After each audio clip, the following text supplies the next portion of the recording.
अस्सलाम वालेकुम गाइस, कैसे उम्मीद है आप सब खैरियत से होंगे। अल्हम्दुलिल्लाह मैं भी ठीक ठाक हूँ। आज सुबह सुबह बर्फ़बारी हुई है मॉस्को में तो और मैं इस वक्त हॉस्टल से स्टोर की तरफ जा रहा हूँ, कुछ सामान वगैरह लेना है। तो इस वीडियो में मैं अपना जो मुझे तकरीबन आज 5 महीने हो जाएंगे मॉस्को के अंदर आए हुए ओपन डोर स्कॉलरशिप में, तो मैं आपके साथ ये एक्सपीरियंस शेयर करना चाहता हूँ कि मेरे जो 5 महीने गुज़रे इसमें मैंने क्या कुछ सीखा, कितना कमाया, स्टडीज़ के हवाले से मॉस्को कैसा रहा, और रशिया क्योंकि एक बिल्कुल सैंक्शनड कंट्री है, इसमें मेरा क्या एक्सपीरियंस रहा 5 महीनों के अंदर।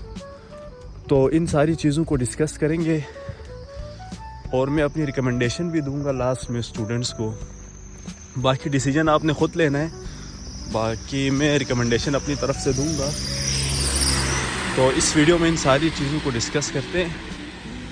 उससे पहले मैं आपको हमारी यूनिवर्सिटी की बिल्डिंग दिखा दूँगा। जो सामने आप देख रहे हैं ये हमारी यूनिवर्सिटी की बिल्डिंग है और वो हॉस्टल्स है, पीछे भी है 1 2 वो 2 है।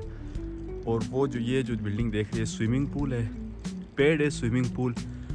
अगर आप अच्छे ग्रेड्स लेते हैं तो आपको डिस्काउंट मिल जाएगा। और ये इंडोर स्पोर्ट्स का हॉल है और यहाँ फिर जिम है। तो ये फैसिलिटीज़ हमारी यूनिवर्सिटी में है। अगर आप इसमें अपने जो एग्ज़ाम्स होते हैं उसमें अच्छे ग्रेड लेते हैं तो आपको ये सारी चीज़ें फ्री हो जाती है। तो खैर इन पे एक दिन अलग सी वीडियो भी बनेगी, तो वीडियो स्टार्ट करते हैं। अच्छा देखिए, सबसे पहले तो एक चीज़ है, आपको रशिया आना ही क्यों चाहिए ना। रशिया आप किसी और कंट्री में भी जा सकते हैं, लेकिन रशिया आना क्यों चाहिए इस पे मैं पहले भी बता चुका हूँ। इस टॉपिक पे मैं पूरा वीडियो बना चुका हूँ।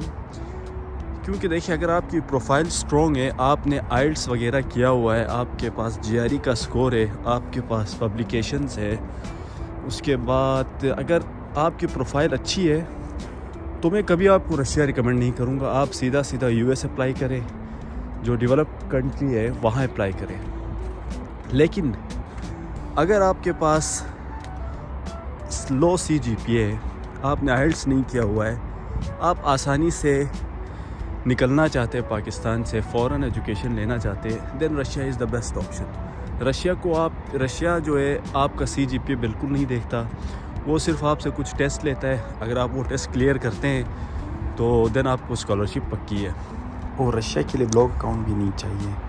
और रशिया आने की काफ़ी 3-4 स्कॉलरशिप्स है जो कि प्रोमिनेंट है। इनमें से एक जो स्कॉलरशिप है वो ओपन डोर्स है, जिस पे मैं ख़ुद आया हूँ। दूसरी स्कॉलरशिप रशियन गवर्नमेंट स्कॉलरशिप है। तीसरी स्कॉलरशिप स्कोलटेक है। और जो एक और स्कॉलरशिप है जो थी वो है HSC है। हाँ, HSC है, HSC स्कॉलरशिप है। HSC ख़ुद यूनिवर्सिटी भी है और एक अपना वो स्कॉलरशिप भी देती है। तो ये 4 स्कॉलरशिप्स हैं, इनके थ्रू आप रशिया आ सकते हैं। इनमें कैसे अप्लाई करना है उस पे मैं हर स्कॉलरशिप पे वीडियो बना चुका हूँ, तो आप काइंडली वो वीडियोस देखें। अभी तो खैर डेट्स ओवर हो गई हैं, लेकिन इस वक्त स्कोलटेक की जो डेट है वो आई हुई है, उस पे आप अप्लाई कर सकते हैं। अच्छा, जब मैं मॉस्को पहुँचा ना तो मेरे कुछ फ्रेंड्स पहले से आए हुए थे यहाँ पर, तो उन्होंने मुझे काफ़ी हेल्प आउट किया और वो मुझे सीधा हॉस्टल तो नहीं कह सकते, क्योंकि कुछ यूनिवर्सिटीज़ ऐसी होती है जो आपको हॉस्टल पहले ही अलाउट कर देती है। बाकी डिफरेंट यूनिवर्सिटीज़ के लिए आपको यहाँ आना होगा, 1-2 दिन होटल में रहना होगा, देन आपको हॉस्टल जो है वो अलाउट होगा। ठीक है, तो मैं यहाँ होटल में रहा 2 दिन, उसके बाद मुझे अपना हॉस्टल जो है वो अलाउट हुआ। अच्छा, हॉस्टल मिलने के बाद जो मेरा पहला वीक गुजरा है मॉस्को के अंदर, वो गुजरा है सिर्फ और सिर्फ डॉक्यूमेंटेशन के पीछे गुजरा है। क्योंकि जब आप यहाँ आएंगे तो आपको नया मेडिकल करवाना होगा, आपको पासपोर्ट की ट्रांसलेशन करवानी होगी, फिर यूनिवर्सिटी से रजिस्ट्रेशन करवानी होगी, उसके बाद आपको फिंगरप्रिंट्स करवाने होते हैं। तो इस किस्म के कुछ डॉक्यूमेंटेशन से फिर यूनिवर्सिटी से वर्क परमिट लेटर निकालना, तो ये सारी चीज़ों के बीच भी मुझे तकरीबन 1 हफ़्ता लगा। देन मैं फिर जॉब के पीछे गया, जॉब ढूंढनी स्टार्ट की, तो बहुत ही जल्दी मुझे जॉब भी मिली। जॉब के लिए ये होता है कि आपको खुद जाना होता है, आप जहाँ जॉब करना चाहते हो उस जगह पे जाएं, वहाँ के डायरेक्टर से मिलें, फिर उनसे बात करें कि मैं इंग्लिश स्पीकर हूँ तो क्या मेरे लिए कोई जॉब है। अगर कोई जॉब होगी तो वो आपसे कुछ डॉक्यूमेंट्स मांगेगा, देन आप उनको डॉक्यूमेंट्स दें, फिर इसी तरह आपको जॉब मिल जाती है। तो मतलब मेरा ये था कि दूसरे हफ्ते में मुझे जॉब मिली थी। मैं और मेरे दोस्त साथ काम करते थे, जॉब दोनों को एक ही जगह पे मिली थी तो दोनों जाते थे, जॉब करते थे। नाइट शिफ्ट पे काम किया हमने, तकरीबन मैंने 20 दिन काम किए। देन 20 दिन के बाद मैं उस स्टोर से निकाल दिया गया क्योंकि थोड़ा इशू हुआ था, ठीक है। उसके बाद फिर मैंने क्या किया, नेक्स्ट जॉब के लिए अप्लाई किया, ढूंढता रहा नई जॉब्स। अच्छा, इसी दौरान हमारी क्लासेस भी क्योंकि साथ साथ चल रही थी। खैर क्लासेस डिस्टर्ब नहीं हो रही थी क्योंकि, लेकिन था काफ़ी हार्ड था क्योंकि नाइट को हम जॉब करते थे, फिर सारा दिन सोए रहते थे, शाम को फिर क्लास से आते ही जॉब पे चले जाते थे, तो शेड्यूल बड़ा टफ़ था। तो उसके बाद फिर यूँ हुआ कि फ़र्स्ट सेमेस्टर के एग्ज़ाम्स करीब आए, क्योंकि फ़र्स्ट सेमेस्टर में क्लासेस अच्छे से हुई नहीं थी क्योंकि वीज़ा हमारा थोड़ा लेट आया था, तो एग्ज़ाम्स में काफ़ी लीनियंसी रखी इन लोगों ने। तो यहाँ एग्ज़ाम्स का सीन यूँ होता है कि टीचर की मर्ज़ी होती है, वो चाहे आपसे एग्ज़ाम ले या ज़चोट ले। ज़चोट ये होता है कि वाइवा होता है, उसमें सिर्फ आपसे कोई, आपको सिर्फ पास या फेल कर देंगे, आपके नंबर्स या ग्रेडिंग नहीं होगी। लेकिन जिन सब्जेक्ट्स का एग्ज़ाम होता है उसकी फिर आपकी ग्रेडिंग होती है, 5 नंबर मिलते हैं या 4 मिलते हैं या 3 मिलते हैं, 3 से नीचे आप फेल कंसिडर हैं। तो कोशिश करनी है आपने 5 या 4 रखने। तो अल्हम्दुलिल्लाह हमारा फ़र्स्ट सेमेस्टर बहुत अच्छा गुज़रा, सारे सब्जेक्ट्स में 5 आए, लेकिन एक सब्जेक्ट में 4 नंबर दिए क्योंकि वो सर जो हमारा प्रोफेसर था, जो कि बदकिस्मती से मेरा जो प्रोग्राम है उसका कोऑर्डिनेटर भी है, वो है बांग्लादेश का। उसने बस बिला वजह उसने हमें 4 नंबर दिए 5 में से। जब हमने वजह पूछी तो उसने कहा अब मैं सबको 5 नंबर नहीं दे सकता था क्योंकि मुझे फिर आगे जवाब देना होता है। तो यूँ कह के ना उसने बात टाल दी। हमें कहा कि तुम लोग अपने बंदे हो, हम एशियन लोग हैं, हम समझ सकते हैं मुश्किलात, इसलिए मैंने तुम दोनों को 4 दिया। हमने कहा सर इससे तो हमें बाद में इशू होगा। उसने कहा कोई इशू नहीं होगा। खैर हम अब उससे क्या बहस करते क्योंकि वो हमारी प्रोग्राम का कोऑर्डिनेटर भी था। तो खैर उसके एक 4 देने से हमें अभी सही मसाइल का सामना करना पड़ रहा है क्योंकि 4 नंबर की वजह से हमारी जो जिम की मेंबरशिप वगैरह है इस पे काफ़ी इफ़ेक्ट होगा। ज़ाहिर है अब हमसे थोड़ी बहुत फ़ीस चार्ज करेंगे, वरना अगर वो हमें 5 देता तो ये हमारे लिए कम्प्लीटली फ्री होता।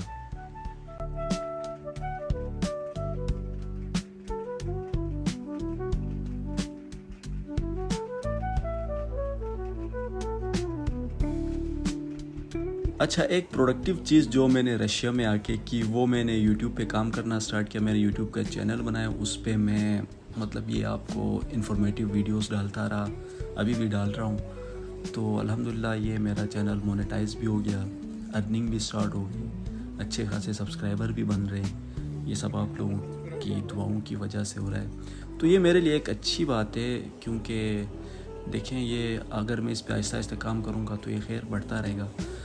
तो अच्छा, और मैंने क्या किया कि इन महीनों में आपको बताता हूँ। अच्छा, दूसरी जॉब के लिए मैं ढूंढता रहा, अप्लाई करता रहा, फिर जॉब मिल जाती थी, लेकिन मेरा इरादा नहीं था कि मैं दोबारा किसी स्टोर में काम करूँ। तो मुझे किसी फ्रेंड ने मशवरा दिया कि ऐसा एक ग्रुप होता है, यहाँ पे काम आते हैं, इन टास्क को कंप्लीट करने से आपको रात को पेमेंट हो जाती है। तो फिर मैं उस वक्त के बाद से अभी तक मैं वही टास्क कर रहा हूँ। इसमें ना आपको कोई डॉक्यूमेंट चाहिए, ये काम अगर आप कोई लैंग्वेज में आ रहा है या कोई प्रिपरेटरी कोर्स में आ रहा है तो वो भी ये काम कर सकता है। इसमें कुछ भी नहीं चाहिए, सिंपली आपने टास्क कंप्लीट करना है, काम कंप्लीट करना है, देन वो आपको रात को पेमेंट कर देते हैं। ये जो ग्रुप में काम आते हैं मुझे अच्छा इसलिए लगा क्योंकि देखिए बाकी जॉब्स में आपका शेड्यूल फिक्स होता है। फॉर एग्ज़ाम्पल अगर आपने 4 दिन का शेड्यूल रखा है तो आपको 4 दिन जाना ही जाना है। अगर आप नहीं जाएंगे तो फिर आपको निकाल देंगे या इशू बनेगा। इस काम में आपकी मर्ज़ी होती है, अगर आपका मूड आया तो आप ग्रुप से काम लें, वो काम करें, आपको पेमेंट हो जाएगी। अगर आपका मूड नहीं है तो काम ही ना करें, आराम से बैठे रहें।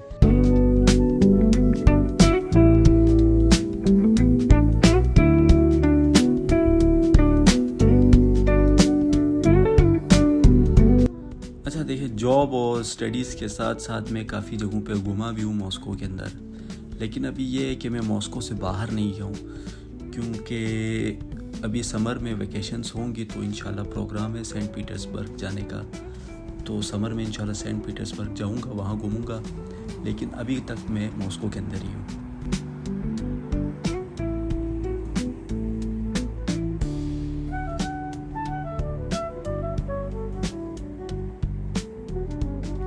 और स्टार्टिंग में मुझे एक दफ़ा पुलिस ने पकड़ा था, तो खैर मेरे पास डॉक्यूमेंट सारे क्लियर थे, कोई इशू नहीं बना, तो उन्होंने मुझे छोड़ दिया। लेकिन आप लोग कब जब यहाँ आएंगे तो जब कभी पुलिस आपसे पूछताछ करे क्या करते हो, तो आपने बताना ही नहीं है कि मैं जॉब करता हूँ, क्योंकि वो आपकी वर्किंग प्लेस के अंदर आके नहीं पूछेंगे, आपको रास्ते में कभी कभी पकड़ लेते और पूछते वीज़ा दिखाओ ये वो ना, तो देन आप उनको सिंपली कह देना कि मैं यहाँ फ्रेंड से मिलने आया हूँ या कोई काम था।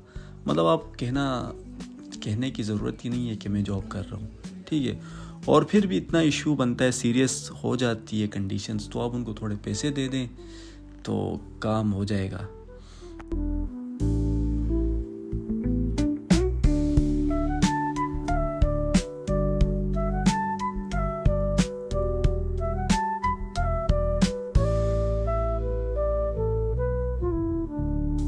अच्छा, आप अगर इनके एजुकेशन सिस्टम के ऊपर बात करें ना, तो आपको इंग्लिश प्रोफेसर्स मिलेंगे, आपको इंग्लिश में पढ़ाया जाएगा, बहुत अच्छी एजुकेशन सिस्टम है। और कुछ यूनिवर्सिटीज़ में जो प्रोफेसर है सारे फॉरेनर्स होते हैं। और जैसे अभी मैं अपने फील्ड सिविल इंजीनियरिंग का बताऊं, तो यहाँ इनके अपने सॉफ्टवेयर से और इनके अपने कोड्स यूज़ होते हैं, तो थोड़ा बहुत ये मुश्किल रहता है क्योंकि इनके सॉफ्टवेयर्स इंग्लिश में ट्रांसलेट भी नहीं होते, लेकिन आप अपने जो पुराने सॉफ्टवेयर है उससे इनमें कन्वर्ट कर सकते हैं। अच्छा, तो लास्ट में ये है कि बस सिंपली अगर कोई आपका क्वेश्चन है, कोई भी डाउट है, किसी भी चीज़ के हवाले से आप परेशान हैं, तो आप मुझे इंस्टा में पूछें, मैसेज करें, मैं इंशाल्लाह आपको बताऊंगा। और मैं नेक्स्ट वीक सैटरडे के नाइट को इंशाल्लाह लाइव आऊँगा यूट्यूब पे ही, तो अगर आपका कोई भी क्वेश्चन हो आप वहाँ मुझसे पूछ सकते हैं। तो नेक्स्ट वीडियो में मिलते हैं, तब तक अपना ख्याल रखिए, दुआओं में याद रखिए। अल्लाह हाफिज़।